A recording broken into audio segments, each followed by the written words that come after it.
My disclosures are that in a moment of weakness, Jason Fung and Megan Ramos decided to include me as a part of IDM and the fasting method. And if there is any statin police out there, I want to make a disclosure that I am not giving individual medical advice, and occasionally I do prescribe statins. So you have seen this slide before. Fat and cholesterol are waxy substances. They do not dissolve in blood. Our blood is aqueous or watery, and in order to carry cholesterol, it creates these lipoprotein particles that have an outer coat that dissolves in blood, and they have identifying proteins that give it a functionality. So I wanted to go over what functions the lipoproteins do, and I thought one slide would be enough. But what we need to recognize is that there is millions of years of evolutionary engineering behind creating these molecules so that they help us with host defense. They fight bacteria. They mop up bacterial products. They modulate inflammation. Cholesterol is not a metabolic fuel. You cannot burn it, and it has to be removed, and it's removed in the biliary tree. It's the lipoproteins that create a cholesterol balance. When your cells are damaged, cells need to be repaired, and it's the lipoprotein molecules that do that. So I thought one slide would be enough, but it was not. So I had to create a second slide to show that the cholesterol is important in processing or functionality of your insulin receptor depends on cholesterol, because cholesterol-rich domains give it the structure it needs to function.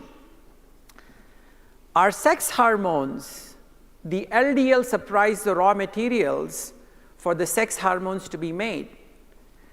It's a carrier for fat-soluble vitamins. Dave Feldman has talked about energy delivery. It is the lipoprotein molecules that deliver energy. The CoQ10, which is an important part of our muscle function, is delivered through the lipoproteins.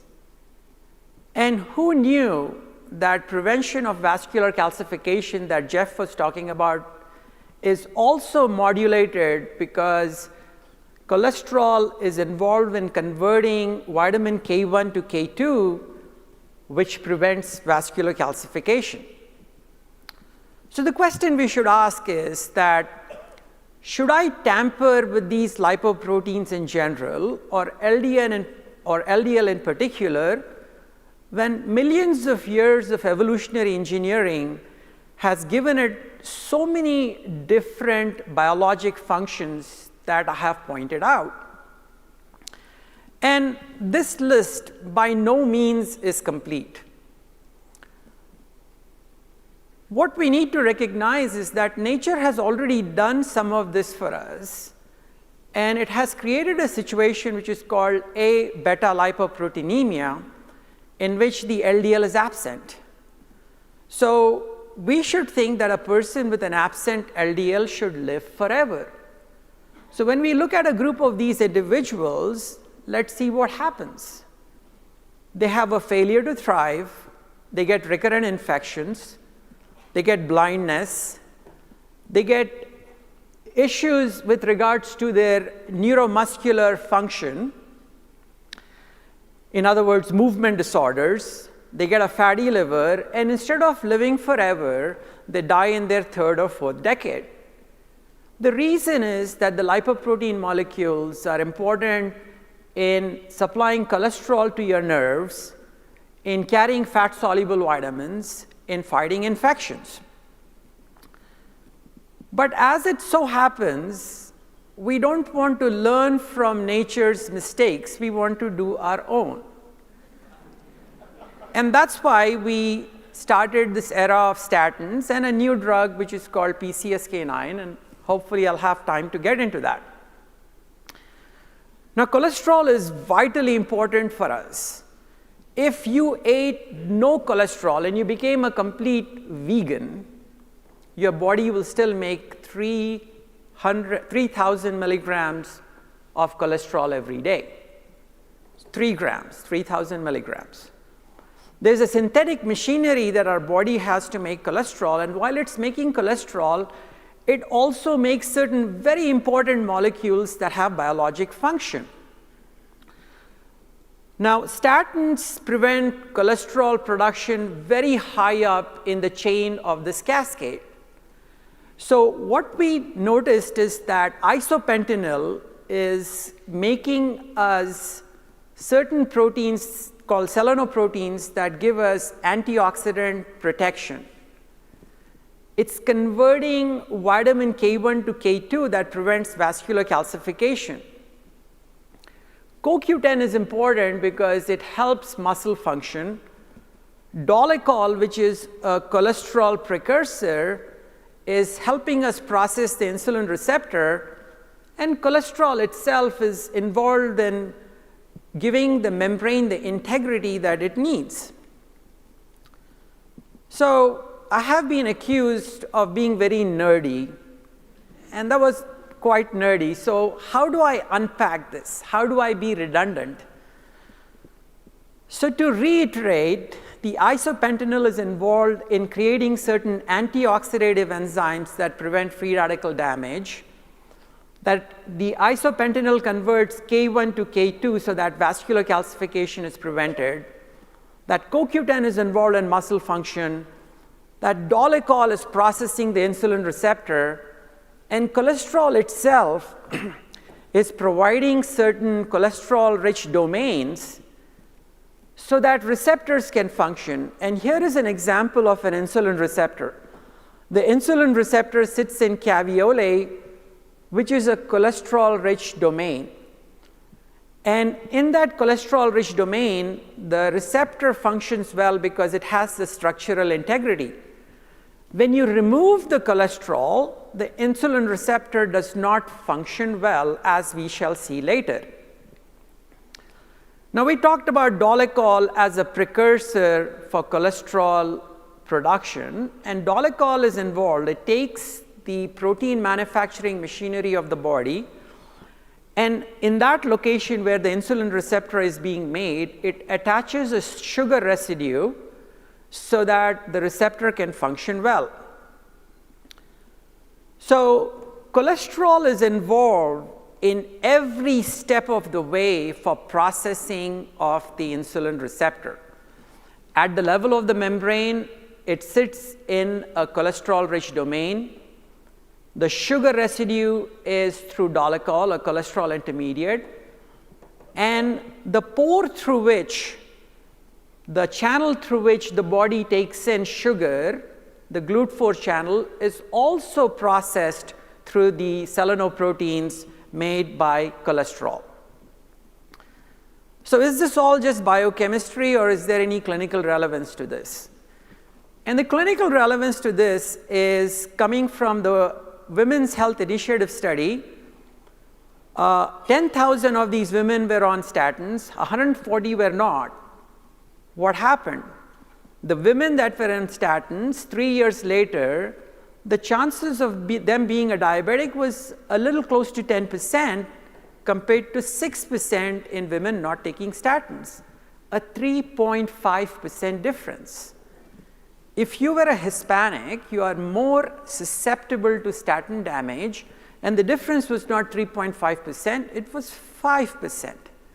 If you were an Asian like me, the difference was not 3.5%, it was 7%. Now, we've talked about CoQ10 a lot. The way I talk about CoQ10 is that it is the spark plug of an engine. If the engine doesn't have spark plug, it cannot burn fuel. Similarly, if our mitochondria don't have CoQ10, they cannot create usable energy, which is called ATP, and CoQ10 is a cholesterol byproduct. So my fellow Texan, Dr. Lance Joan, took 10 patients who were on statins. He did muscle biopsies, he did blood work, and he compared them to 9 matched controls. And out in the blue line, what you're seeing is how the matched controls performed. And compared to that blue line, the people who were on statins had higher blood pressure, higher sugars, they had lower CoQ10 in their muscles, they made less enzymes that prevented oxidative damage or free radical damage. They were not able to generate the energy currency because they didn't have CoQ10, and they were insulin resistant. So Dr. Lansdowne took 328 patients that presented to his office and were on statins, and he found that 50 of these patients complained that they were having myalgias, that they were fatigued, that they were having shortness of breath, that they were having memory issues. And he stopped their statins. And when he stopped their statins, majority of them improved. In 28 of these patients, they had heart muscle dysfunction that he evaluated with an ultrasound of the heart called an echocardiogram. When he stopped the statins, 50% of these individuals improved. The other 50% did not improve, which means that statins, cessation of statins may not lead to improvement in everyone. So this is something that was not good information for the statin industry. And what they did is to say, hey, let's go on a fence and say that using statins will prevent mortality in people who have congestive heart failure. Heart failure is a situation in which the heart muscle is not pumping well. So what they did is to compare people who had heart failure who were on statins compared to who were not on statins. And this is an unfair comparison, because if you bring me a patient with heart failure and they have high cholesterol, I know they're going to live forever. A proper way to compare is to see the group of people who are on statins, if they're taking statins less frequently, in the middle, or taking it more than 75% of the time, who does better? And that's the comparison I did. So if you were taking statins less frequently, you were less likely to die. In fact, the highest mortality was there in the group that took the statins most of the time. Not just all-cause mortality, you were at greater risk of strokes, you were at greater risks of getting heart attacks. In Japan, the Japanese Society of Cardiology said that everybody with a cholesterol over 220 should get a statin. So this is 41,000 patients who are on statins, and as they take statins, their cholesterol levels are reducing. So you would expect that if your cholesterol level is coming down, you should be at lower risk of dying. But as you can see on the graph, the lower your cholesterol, greater the risk of all-cause mortality, the greater the risks of cancers, the greater the risks of strokes. How does that make sense? Now, in that same study, we evaluated the number of diabetics. So you would think that if statins are good for you, as you reduce the cholesterol, you should have a lower incidence of diabetes. But as you can see, as the cholesterol got reduced by the use of simvastatin, that was the group that had the highest risk of being a diabetic.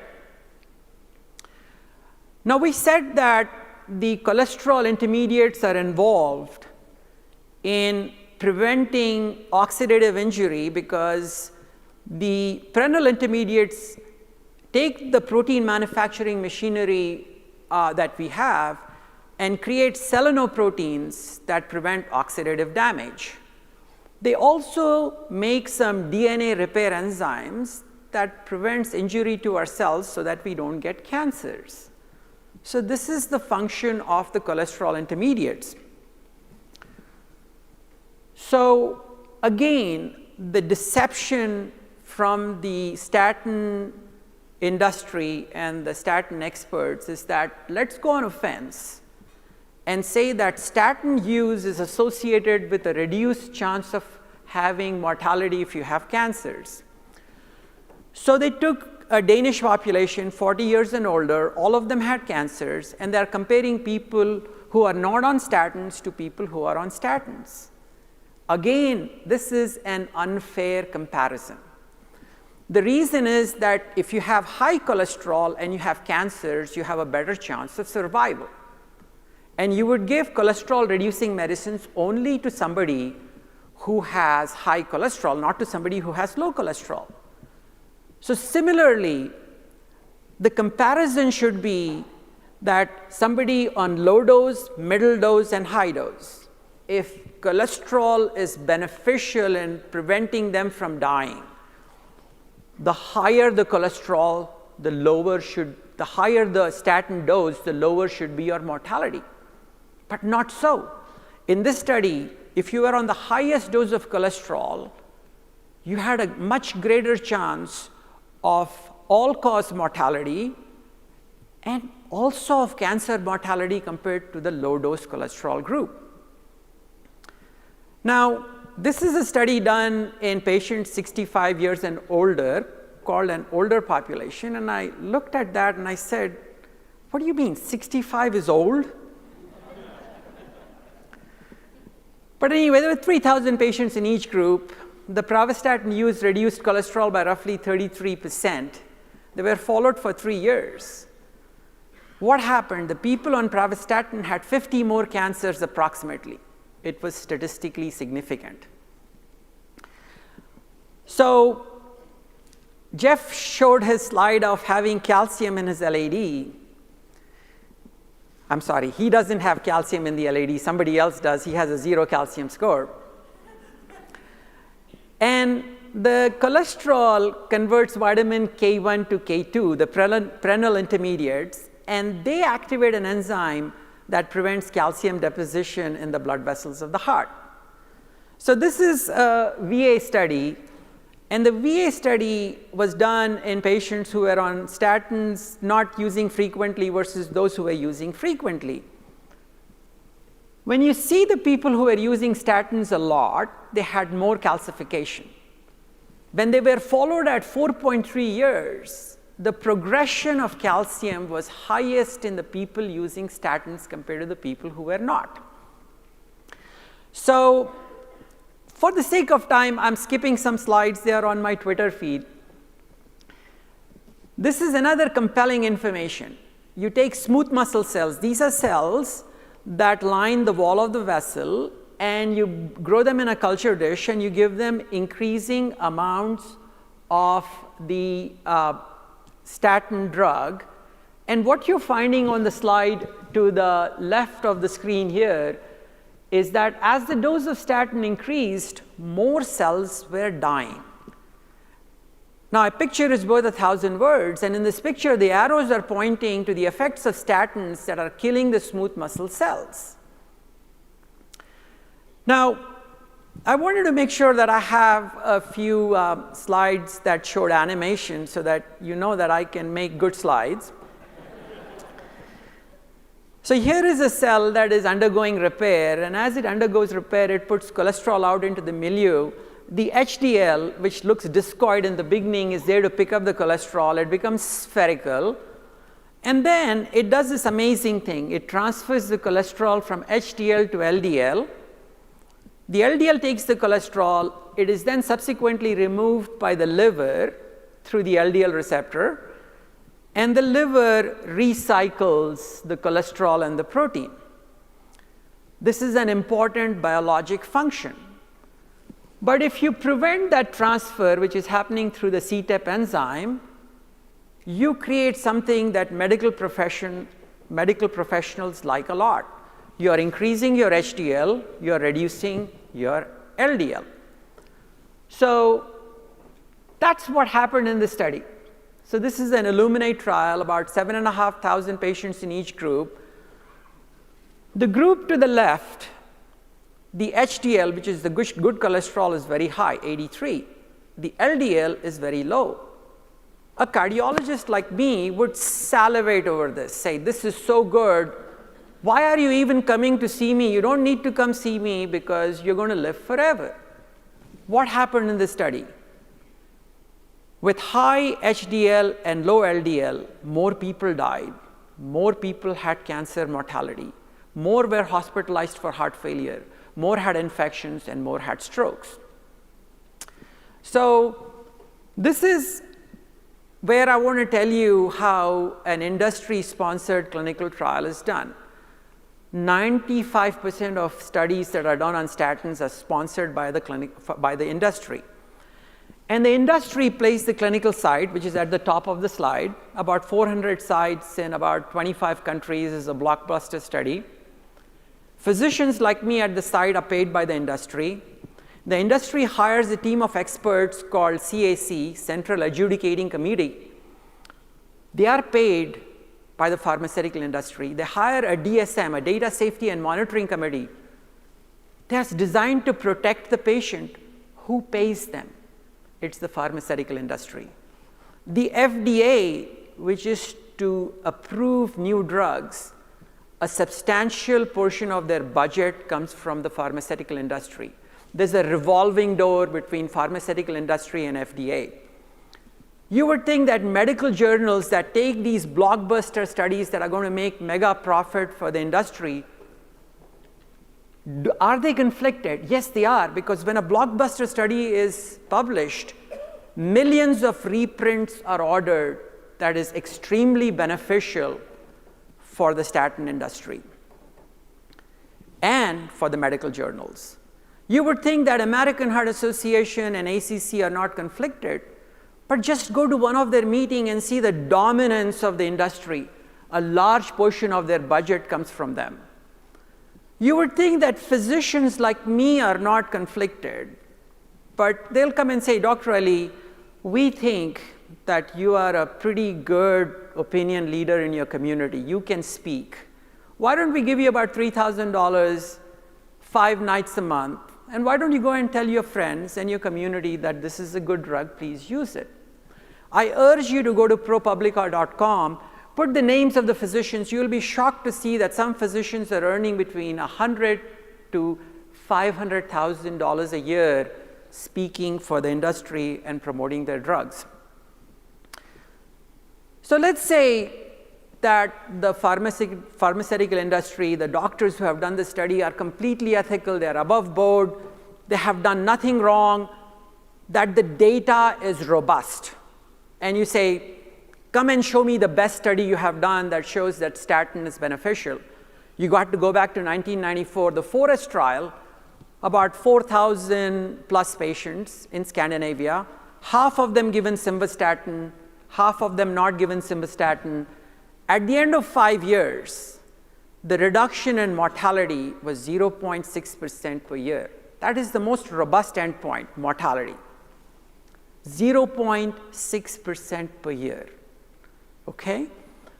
Now, it would be honorable for the doctors and the pharmaceutical industry to say, yes, this is our result, but they pointed saying that there was a 42% reduction in mortality.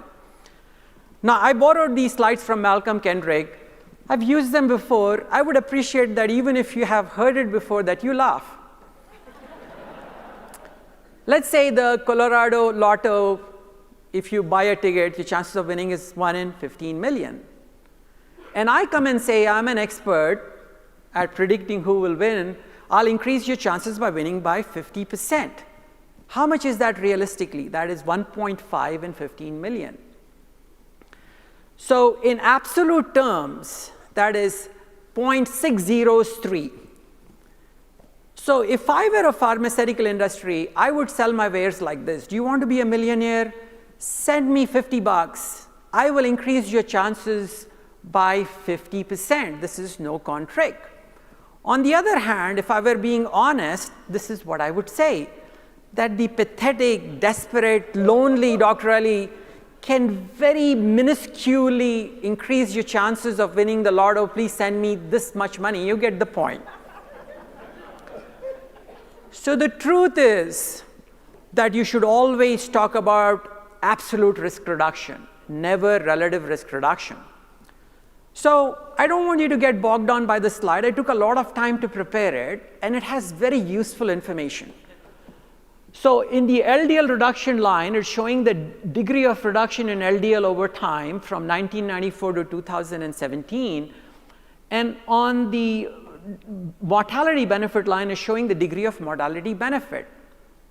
So the FOREST trial, we've seen over 5 years, 3.3% reduction. But then 2004 was a landmark point in which the Vioxx trial came out. When the Vioxx trial was evaluated, it was found that Merck did data tampering, the same company that did the FOREST study. They also found that Merck hid the data that showed that these people were having heart attacks. What happened? 88,000 patients had a heart attack, roughly 40,000 patients died, and when it came to light, Merck paid $5 billion in damages. That's the first time that Congress put in guidelines that said that if you do a study, you need to publish it. Because before that, a company could do 10 different studies, hide the 9 and publish the one that showed benefit. Now, that's when scrutiny started. And if you look at the trial called the CARDS trial in diabetics, 33% reduction in cholesterol, 1.5% reduction in mortality. But that was before the clinical trial guidelines. A similar trial was conducted right after clinical trial guidelines, same group of diabetic patients, similar reduction in cholesterol, 0 reduction in mortality. The Jupiter trial, this trial reduced cholesterol by over 50%. The reduction in mortality was 0.5%. The Fourier trial that I will show you reduced cholesterol by almost 60%. It had 28,000 patients. There was a slight increase in mortality. So how did the mortality benefit miraculously disappear? So I'm an Indian, and I get very compassionate, and when I get like that, I talk very fast. So I find that actually I have 5 more minutes. So this is telling you what PCSK9 does, and I don't know if there are doctors in this audience, so I want to go over that. The PCSK9 comes in and tells the body that something is happening. Let's downregulate the LDL receptor. So let's remove the LDL receptor from the liver so that more LDL is there in the circulation. Why is it doing that? It's an acute phase reactant. In other words, if you have an infection, PCSK9 goes up. The LDL is there, as we have seen, to fight infections, to modulate inflammation, to do cell repair, and in a time of need, provide energy. But for whatever reason, the people want to use PCSK9 inhibitor to remove the PCSK9, and as the PCSK9 is removed, the LDL receptor is present on the liver, and it mops up and takes away all the LDL. So the LDL levels go very low with PCSK9. And with more low LDL number, perhaps all the beneficial effects of what LDL is doing also go away. I refuse to call LDL the bad cholesterol. So what happened in this study? This is the study on PCSK9, 28,000 patients. They dropped the LDL cholesterol to 30 milligrams per deciliter. What happened? There were more deaths in the group that got the PCSK9. I would think that this is what you should say, that John Abrahamson said, dying of corrected cholesterol is not a successful outcome. PCSK9 was designed when humans were going through a nutrient-depleted environment. We had unpredictable fasting. It was designed so that you would have the ability to fight infections, that your body can be provided with energy. It also has many other functions that I will not get into.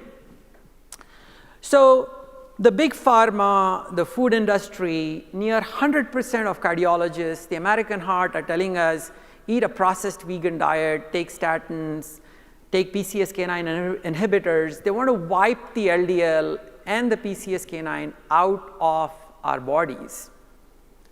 Should we do that? And I'm using a nice tagline from Dr. Mercola because he says, take control of your health. Do your own critical thinking.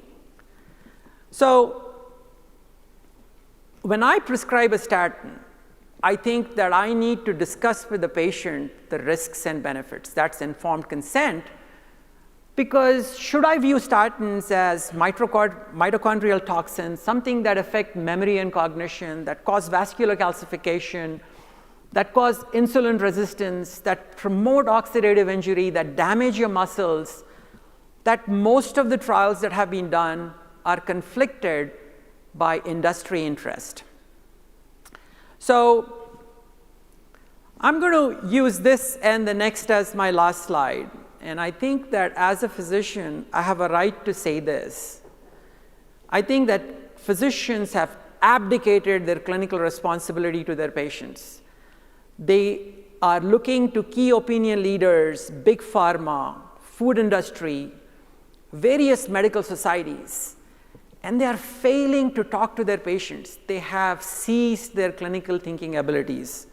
So I think we should accept some responsibility that this is right, that we are probably the first or the second leading cause of death in the US and worldwide. Thank you.